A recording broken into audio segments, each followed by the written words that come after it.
Perubahan zaman bergerak begitu cepat. Hari ini, algoritma menjadi gerbang utama distribusi musik yang menentukan siapa yang didengar dan siapa yang tenggelam dalam sunyi. Namun, yang sering luput disadari, algoritma tidak pernah diam. Ia terus berubah, diperbarui, mengikuti kepentingan platform, perilaku pengguna, dan arus pasar yang bergerak tanpa henti.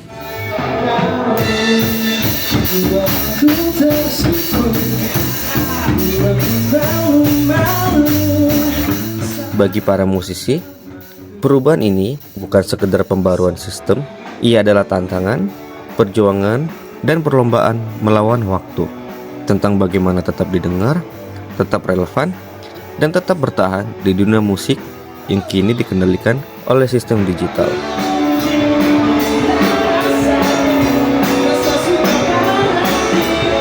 Di tengah arus itulah band Lasero berdiri, sebuah band yang terus berjuang, terus beradaptasi, dan terus kreatif untuk mempertahankan karya, identitas, dan mimpi mereka.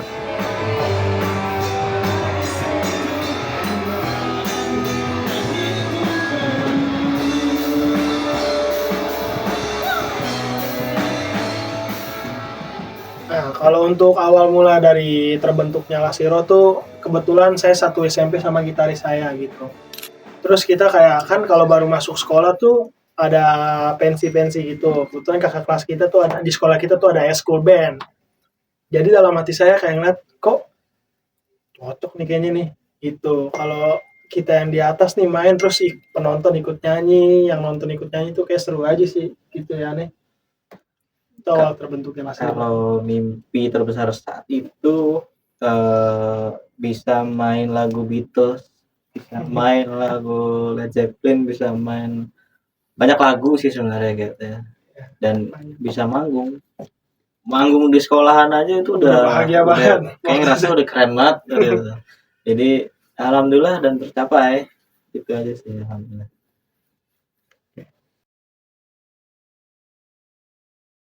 Kalau kesulitan dalam mempertahankan band ya itu sebenarnya kalau lebih ke diri kita sendiri sih, kita harus ngelawan ego gitu, karena banyak setiap tahun, setiap bulan mungkin ada beberapa beda-beda genre mungkin ya, itu kan kita harus ikutin sebagai pelaku seni, kita harus ikutin logaritmanya gitu, musik-musik di Indonesia pasarannya gitu sih. Bagi waktu gimana? Bagi waktu sih ya, pokoknya setiap minggu itu, tiap malam minggu atau hari Minggu malam atau mungkin malam Sabtu, pokoknya setiap minggu tuh adain minimal sekali latihan, entah itu di rumah atau mungkin di studio. Kalau misalkan nggak ketemu waktunya, misalkan di studio sama teman-teman, latihan di rumah, latihan masing-masing udah. Tapi tetap misalkan di chat grup gitu ngasih tahu perkembangan, gue udah bisa nih main lagu ini, gimana lo semua gitu. Oke, vokalisnya juga oke, terus juga keyboardnya juga oke. Jadi tetap perkembangannya juga tetap terus berjalan.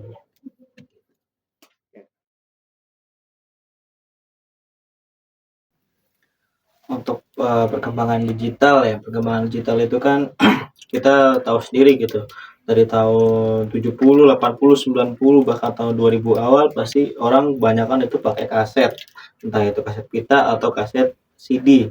Nah sekarang kemajuan digital itu kan gampang banget tuh dicari tuh, di YouTube ada gitu, di Spotify ada, atau mungkin musik digital lain tuh gampang banget gitu. Dan buat misalkan zaman dulu mereka bisa jual album gitu pakai kaset, jadi orang dengerinnya pakai tape ya, satu album misalkan 8 lagu 9 lagu tuh didengerin semua. Kalau sekarang tuh bahkan setengah lagu aja nggak didengerin gitu. Udah kayaknya lagunya kurang nih, ganti, lagunya kurang nih, ganti gitu. Jadi dan algoritma perkembangan itu ya, misalkan tahun 2020 genrenya nih genre popang misal, tahu-tahu 2021 ke dangdut, misalkan tahun 2022 ke Jawa gitu lagu Jawa. Nah, jadi orang-orang mau berkarya gitu sesuai kesukaannya, genre kesukaannya tuh susah ditebak karena perkembangannya tahu-tahu kok dangdut nih gitu. untuk lagu Jawa nih misalnya gitu. Tantangan juga sih. Padahal udah rekaman lagu metal, tinggal rilis doang gitu. Tapi Tiba-tiba nggak ya, berubah nggak pasarannya. yakin nih buat dijual gitu kayaknya gitu.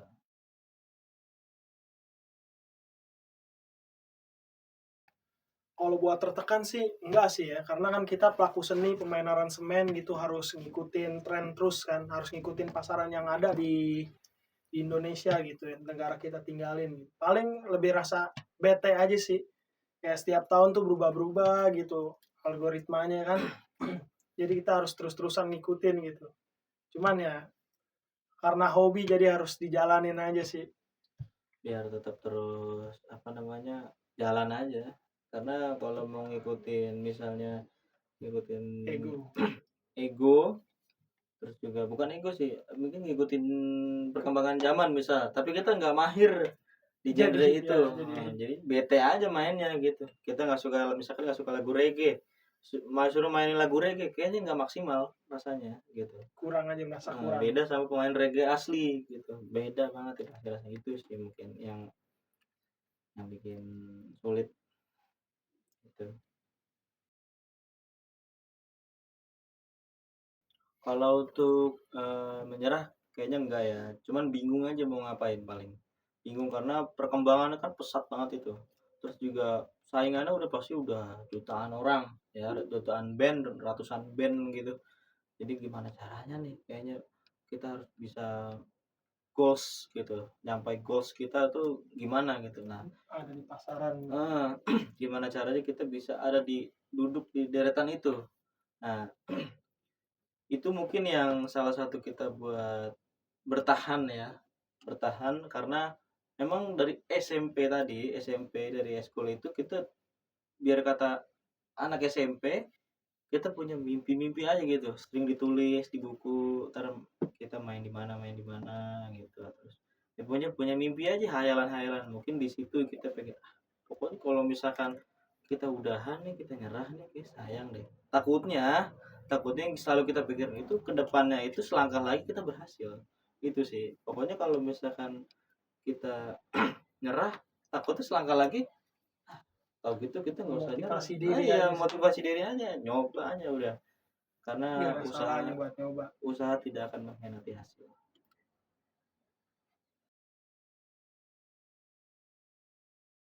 Ya kalau awal main musik tuh pas masuk SMP sebenarnya, itu tahun 2016 masuk SMP. Kebetulan saya satu kelas sama Rehan, gitaris saya kebetulan. Nah pada saat itu juga ada banyak kakak kelas kita yang main musik juga gitu, dan dia tuh ada panggung juga di situ, lagi ada seni, acara seni gitu. Kita yang terlintas di pikiran saya ngeliat kayak keren juga ya kalau kalau kita yang di atas itu terus ditonton orang gitu. Itu sih awal motivasi buat main musik sih. Pengen aja gitu ya, pengen aja main gitu, wah pengennya kayak mereka gitu. Kalau seiring berjalan waktu, referensi bikin lagu kan, bete mainin lagu orang terus kan, Cover lagu orang bosan. cover lagu aja mau sampai kapan main band begini terus gitu. Karena kalau belum bakal disebut musisi kalau belum punya lagu sendiri. Itu Karya yang sendiri. yang selalu ada di benak kita gitu. Jadi referensinya pasti otomatis dengerin lagu-lagu sebelumnya, pasti lagu-lagu dari orang tua kita dulu gitu. Nggak mungkin kita nemu lagu ini sendiri gitu kan, nggak mungkin, pasti dari orang tua dulu. Pasti orang tua dengerin lagu apa ya kita dengerin dari kecil itu, misalkan lagu Beatles, lagu Queen, lagu Led Zeppelin, terus juga Indonesianya ada Club Project, ada Dewa, ada Slank ya, band-bandnya. Plus Iya, bahkan Ghost Plus pun juga bahkan masih masuk dengerin. gitu tahun itu. Ya jadi akhirnya seiring berjalan waktu masuk SMA, kayaknya referensi musik juga makin luas, sering dengerin lagu-lagu karena teman-teman juga makin banyak ya, relasi musiknya juga banyak. Ya udah akhirnya akhirnya ketemu Oasis gitu-gitu, terus juga macem-macem lah pokoknya band. Nah tapi juga pengen bikin lagu kayak begini gitu, kapan ya, tapi gimana caranya ya gitu Kayaknya ya. seru gitu ya Kayaknya kalau karya seru. kita dinyanyiin orang gitu. Iya belum bikin Anger waktu itu, Stand By Me, macam-macam lah. Terus juga akhirnya juga nulis lirik gitu, apa namanya, cerita sendiri ya. apa sih cerita bahasanya, pengalaman pribadi ya. Karena pas lagi SMA kan lagi zaman-zamannya jatuh cinta, lagi galau, jadi dituangin semua aja kalau kita punya Ya inspirasi. habis putus lah ya gitu. Oh. Ya itu.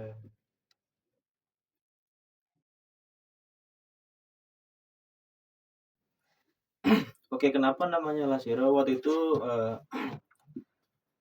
Geran itu bilang waktu itu kayaknya kalau misalnya zaman sekarang ya, waktu itu juga Pada saat itu ke lebih banyak penyanyi solo, karena kan jarang banget tuh band ya, tahu apalagi tahun covid gitu, itu jarang banget, banyak kan solo kan yang kebanyakan keluar. solo Nah, sekalinya ada walaupun bagus grup tapi gitu. walaupun bagus kan, tapi kita bukan nyanyi solo gitu, Bukan nyanyi kita solo. nggak main band gitu. Main band dari Nah, kecil.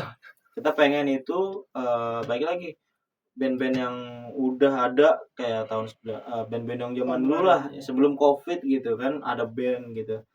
Nah, kita pengen tuh setelah covid ini band itu nggak mati, band itu selalu ada gitu, Balikin lagi pasarannya, balikin lagi pasaran yang ada gitu, band itu tetap dilihat sama orang-orang gitu. Ya udah, pengennya sih jadi pahlawan itu, pahlawan terakhir kita yang hadir untuk menyelamatkan band-band di Indonesia, terutama gitu. musik pop rock gitu. Pop rock. Rata-rata sekarang waktu itu juga band ada lagu pop biasa aja gitu, bukan pop yang distorsi, jarang. Nah, kita pengen tuh kayak gitu. Jadilah terbentuklah Lasiro. Yes.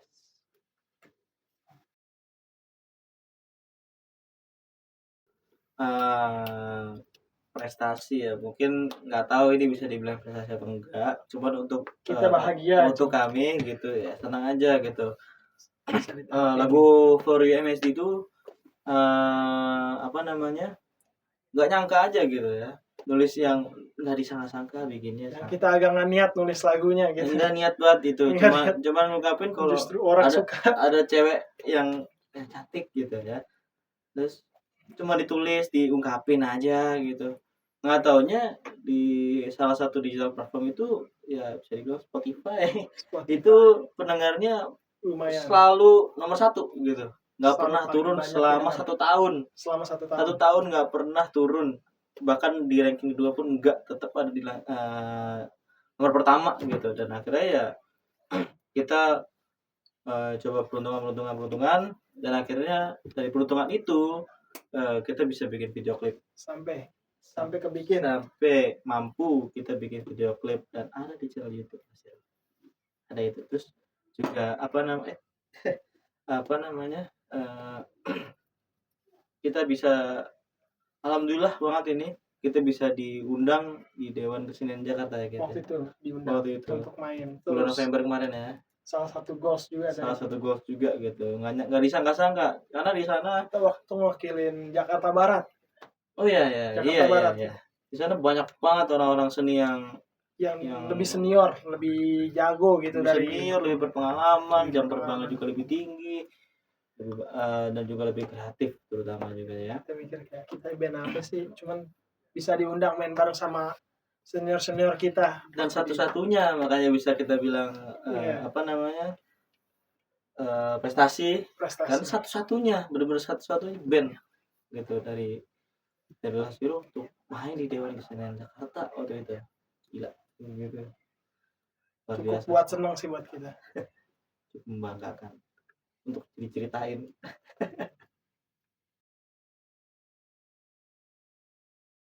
Ya, kalau buat rencana dari Lasiro kedepannya sih kita lagi ngerjain album ya nih. Kita lagi ngerjain album, mini album. Kita mau coba peruntungan di tempat industri musik lah. Industri musik gitu. Macam-macam kan, banyak industri musik ya. Kita coba untuk go dan ngejar goals kita dari kecil gitu. Dari kecil. Iya. Impian kita dari kecil untuk dikenal orang, dilihat orang gitu. Untung kita bisa go internasional. Amin. Ya, kalau buat musisi-musisi yang baru mau coba bikin band atau mau coba peruntungannya di dunia entertain lewat band gitu, menurut saya mulailah isi lingkup pertemanan, lingkup relasi kita tuh dengan yang suka-suka musik juga gitu, dengan musisi-musisi juga, yang ada banyak kok tempat-tempat buat ngumpul bicara tentang band gitu. Jadi supaya banyak inspirasi aja sih, Dan jangan terlalu idealis jangan gitu. terlalu idealis. Nggak apa-apa mau kumpulnya itu reggae, mau kumpulnya itu popang, mau jazz, apapun itu nggak apa-apa. Saling Di sharingnya. situ ilmunya, lu jadi luas relasi lu di situ. Dan jadi terus juga banyak dengerin lagu yang lu nggak tahu itu nggak usah, kayaknya gua nggak tahu. Udah nggak pencet aja, udah dengerin aja Dengerin udah. aja. Siapa tahu lu nggak tahu nih karena lu pencet lu jadi suka lagu itu. Betul. Iya, Sama apa? paling kurangin ego aja sih kalau main musik tuh kan, band kan kayak misalnya taruh 4 orang paling sedikit lah.